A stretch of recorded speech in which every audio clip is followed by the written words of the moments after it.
Break के बाद आप सभी का एक बार फिर से स्वागत है। नमस्कार, मैं हूं रत्ना और आप देख रहे हैं केकेडी न्यूज। वक्त हो चुका है बुलेटिन का। शुरुआत करते हैं सोनभद्र की खास खबर से, जहां यूपी के सीएम योगी आदित्यनाथ चुनावी जनसभा के लिए सोमवार को सोनभद्र पहुंचे, जहां पूर्व कार्यक्रम के तहत दुद्दी क्षेत्र के रामलीला मैदान में हजारों कार्यकर्ता और जनता के बीच जनसभा की गई। बता दें कि एनडीए के तहत रॉबर्ट्सगंज सीट से प्रत्याशी रिंकी कौल और दुद्दी विधानसभा उपचुनाव में भाजपा प्रत्याशी श्रवण गौड़ के पक्ष में जनसभा कर जनता से वोट देने की अपील की गई। इस दौरान जहां मुख्यमंत्री योगी आदित्यनाथ नरेंद्र मोदी सरकार का बखान कर रहे थे, तो वहीं विपक्ष पर भी जमकर हमला किया।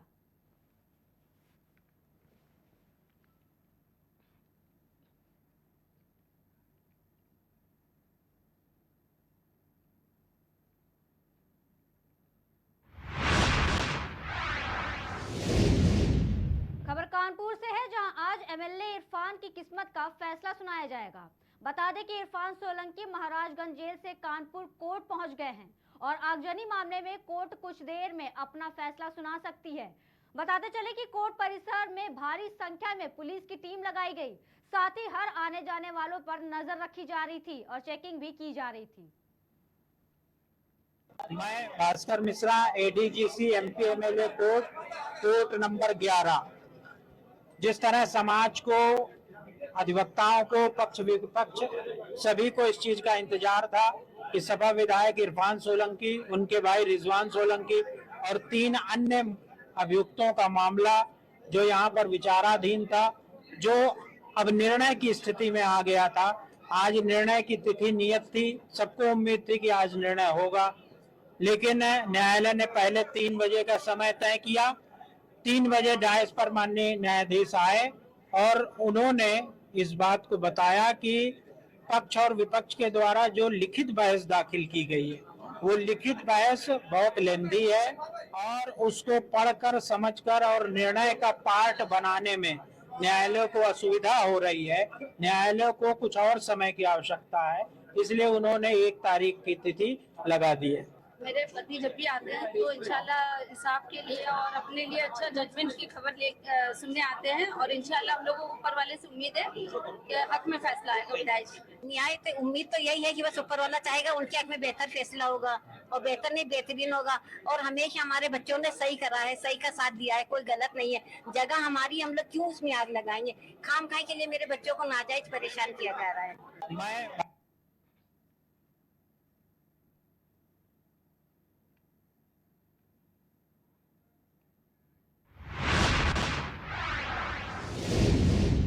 खबर बहराइच से है, जहां मटेरा इलाके में चोरों ने महिला के हाथ से 60,000 रुपए लूट लिए। बता दें कि इंडियन बैंक मटेरा चौराहे से महिला पैसे निकालकर घर जा रही थी, तभी बाइक लुटेरों ने महिला के हाथ से पैसों से भरा थैला छीन लिया, जिसके बाद एसओजी सहित ग्रामीण एसपी और सीओ सहित थाने की भारी भरकम पुलिस फोर्स गांव पहुंची और ग्रामीण एसपी सीओ ने घटनास्थल का जायजा लिया। मामला थाना मटेरा इलाके के एक घरवा गाँव का है।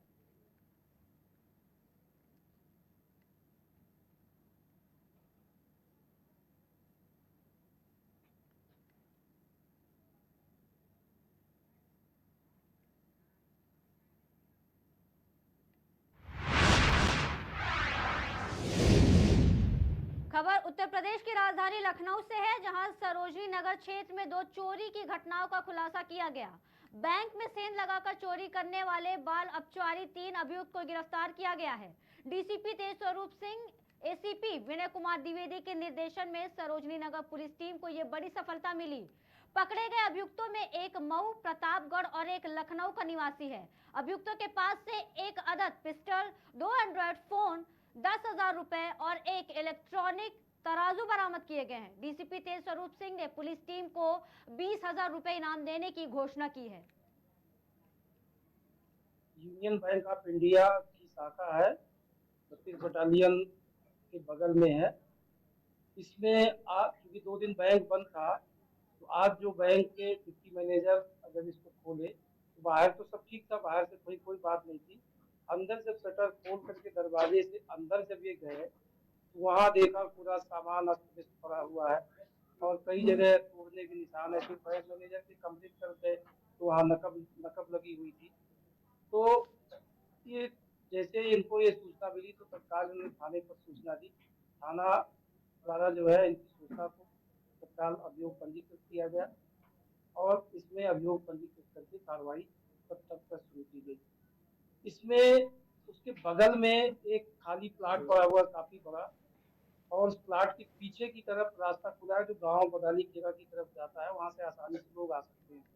तो इसमें जो चोर थे उसी रास्ते से आए और उस प्लाट में एक अलग से कमरा बना जो बैंक की दीवार से सटा हुआ है। तो पहले उस कमरे का दरवाजा तोड़ने से उसके अंदर घुसे, फिर उसकी दीवार पर नकब लगाया, उसके अंदर घुसे और इसके बाद अंदर जाने के बाद जो जीना है जहाँ पर, वहां से एक नकब लगा करके बैंक मैनेजर के चैम्बर में घुसे और अंदर जा करके उन्होंने पूरा प्रयास किया खोजने का, तो कोई चीज मिली नहीं। फिर इन्होंने स्ट्रांग रूम तोड़ने का प्रयास किया, उसका कुंडा तोड़ दिया और उसको खोदने का भी प्रयास किया, लेकिन क्योंकि वो मजबूत दीवार है वो नहीं खोद पाए। तो ये वहां से जो बैंक का एक मोबाइल वहां रखा हुआ था, उस मोबाइल को लिया, साथ ही टोकन थे जो पहले टोकन बांटे जाते थे वो टोकन, और कुछ चाबियां थी जो अलमारी की दराज की थी, वो चाबियां इन्होंने समेटी, वो लिया। साथ ही इसके ऊपर गए, वहां से उन्होंने कुछ निष्प्रयोज वायर और टूटियां रखी उसको भी लिया और ये निकल के चले गए। तो ये घटना एक तो ये घटना हुई। दूसरा एक 17/18 मई की भी एक घटना हुई थी। ये बाइक सर्विसिंग की दुकान थी सरोजनी नगर क्षेत्र में, वहां पर भी नकब लगा करके 3 बदमाश उसमें थे और उसमें अंदर जो रखा हुआ सामान टटोला, लेकिन उसमें इनको 1,36,000 रुपया मिला था, वो ले गए थे। साथ ही बाइक के पिस्टन ये लेके चले गए थे। तो ये तभी से पुलिस टीम लगी और इसको तत्परता से वर्कआउट करने का प्रयास किया। बहुत जल्दी ये था कि इसको वर्कआउट करना इतना सनसनीखेज अपराध है, क्योंकि ये संयोग था कि ये प्रयास सफल नहीं हुआ, अन्यथा ये बहुत बड़ी घटना हो सकती थी। तो हमारी मोबाइल सर्विलांस टीम और थाना सरोजनी नगर की टीम ये पूरी तौर से लगी और इनको जो है दबोच लिया गया। 3 अपराधी मिले इसमें से, जिसमें एक बाल अपचारी है और 2 जो बालिग है, एक मऊ जनपद का रहने वाला है और एक प्रतापगढ़ का रहने वाला है, और जो बाल अपचारी वो भी बलिया का रहने वाला है। ये लोग यहाँ मजदूरी करते हैं, इनके पिता, और ये इस तरह का काम करते हैं, चोरी करते हैं। तो ये केस वर्कआउट हुआ है और इस जो वर्कआउट करने वाली टीम है, मेरी तरफ से 20,000 का इनाम उनको घोषित किया गया है।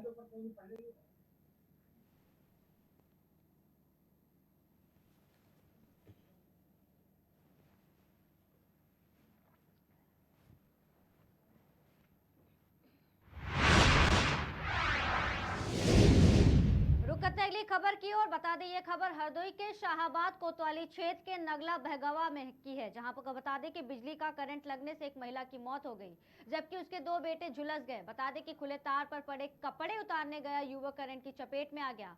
इस दौरान बचाने आए युवक का भाई भी करंट की चपेट में आ गया, जहाँ अपने दोनों बेटों को बचाने पहुंची माँ की मौके पर ही मौत हो गई।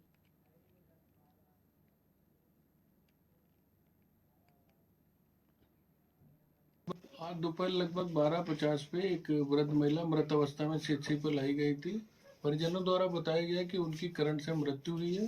उसी के साथ में उनके 2 लड़के भी आए थे, जिनको प्राथमिक उपचार देके जिला अस्पताल हरदोई रेफर किया गया। आज दोपहर लगभग 12:50 पे एक वृद्ध महिला मृत अवस्था में CHC पर लाई गई थी। परिजनों द्वारा बताया गया कि उनकी करंट से मृत्यु हुई है। उसी के साथ में उनके 2 लड़के भी आए थे, जिनको प्राथमिक उपचार देके जिला अस्पताल हरदोई रेफर किया गया। आज दोपहर लगभग 12:50 पे एक वृद्ध महिला मृत अवस्था में CHC पर लाई गई थी। परिजनों द्वारा बताया गया कि उनकी करंट से मृत्यु हुई है। उसी के साथ में उनके 2 लड़के भी आए थे, जिनको प्राथमिक उपचार देके जिला अस्पताल हरदोई रेफर किया गया। आज दोपहर लगभग 12:50 पे एक वृद्ध महिला मृत अवस्था में CHC पर लाई गई थी।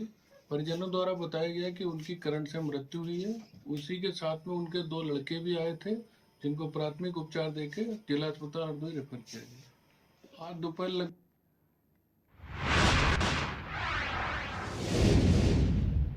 ये ये खबर आगरा से है, जहां पुलिस और बदमाशों के बीच मुठभेड़ हो गई। मुठभेड़ के दौरान पुलिस ने 2 बदमाश को गिरफ्तार किया है। दोनों बदमाशों के पैर में गोली लगी। बता दें, हाल ही में चांदी व्यापारी की पत्नी की हत्या का लूट का वारदात को अंजाम भी दिया था। घटना के बाद घर में रखी नकदी और ज्वेलरी लूट कर दोनों फरार हो गए थे। आगरा थाना कामला नगर क्षेत्र मनोहरपुर पुष्पांजलि रोड की घटना बताई जा रही है।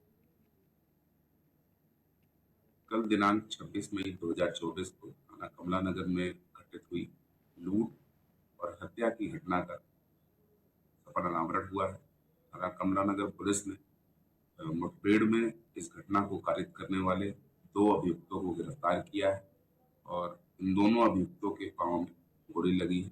और पुलिस टीम की तरफ से एक कांस्टेबल भी घायल है। तीनों घायलों को प्राथमिक उपचार हेतु एसएन मेडिकल कॉलेज रवाना कर दिया गया है। 2 अभियुक्त जो गिरफ्तार हुए हैं, उनके पास से एक बाइक, दोनों के पास से एक अवैध तमंचा, कुछ राउंड्स और कल की घटना में लूटी हुई धनराशि 22,700 रुपए और कुछ सोने और चांदी के जवाहरात बरामद हुए हैं। थाना कमला नगर पर आवश्यक विधिक कार्रवाई करते हुए दोनों अभियुक्तों को कल माननीय न्यायालय के समक्ष प्रस्तुत किया जाएगा और घटना में आवश्यक विवेचनात्मक। आपको पता है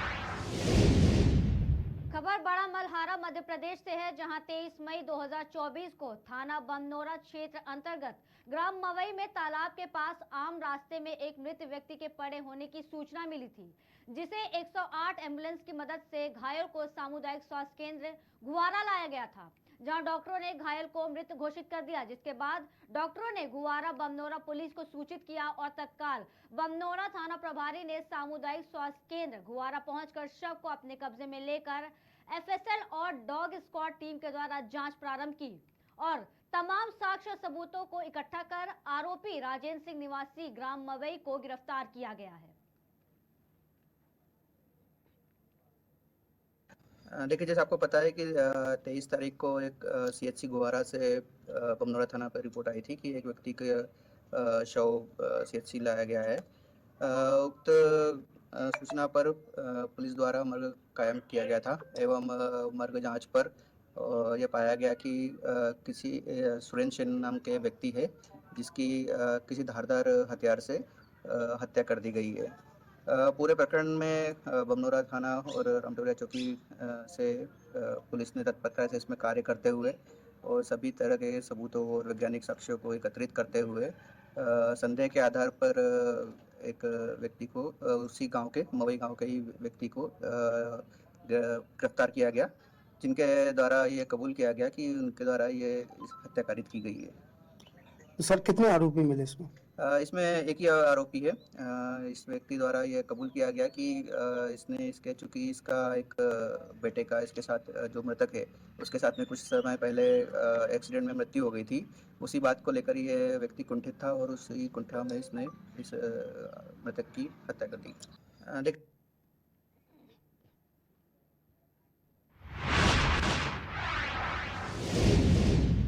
खबर उत्तर प्रदेश के बलिया से है, जहां बलिया इंडियन एलपीजी वितरक संघ का चुनाव शहर के प्रतिष्ठित होटल में संपन्न हुआ और इस चुनाव में चुनाव अधिकारी के रूप में चंद्रमोहन तिवारी मौजूद रहे। इसमें मौजूद 21 वितरकों ने जिला अध्यक्ष के रूप में राजेश कुमार सिंह, उपाध्यक्ष ब्रिजेश कुमार यादव आदि को सर्वसम्मति से दायित्व सौंपा। इंडियन बलिया के में 29 लोगों का परिवार है, 29 डिस्ट्रीब्यूटर्स का परिवार है, जिसमें आज 21 लोग आए थे और 21 लोगों ने अपने सर्वसम्मत से सारे पदाधिकारियों का चुनाव किया है, जिसका की डिटेल हम आपको दे देंगे। नहीं, अध्यक्ष कौन बने आप बताएंगे? उपाध्यक्ष? अध्यक्ष हमारे राजेश कुमार सिंह गायघाट। और उपाध्यक्ष? लिस्ट दे भाई। ब्रिजेश कुमार यादव। और कोषाध्यक्ष? कोषाध्यक्ष विमल गुप्ता। तो क्या आपने चुनाव अधिकारी आपने इसको जो है चुनाव कराया? जी, हमने एज ए चुनाव अधिकारी में चुनाव कराया। इस टाइम पे एक इंडियन ऑयल का इस टाइम पे कैंप चल रहा है, जो है इंडियन ऑयल पूरे भारत में और जितनी भी OMCs हैं, सारी कंपनियां इस टाइम पे सेफ्टी चेक का एक चल रहा है, जो है जिसमें 190 रुपए का पाइप जो है 150 रुपए में इस टाइम पे कंपनी द्वारा निर्देश मिला है बेचने के लिए। जो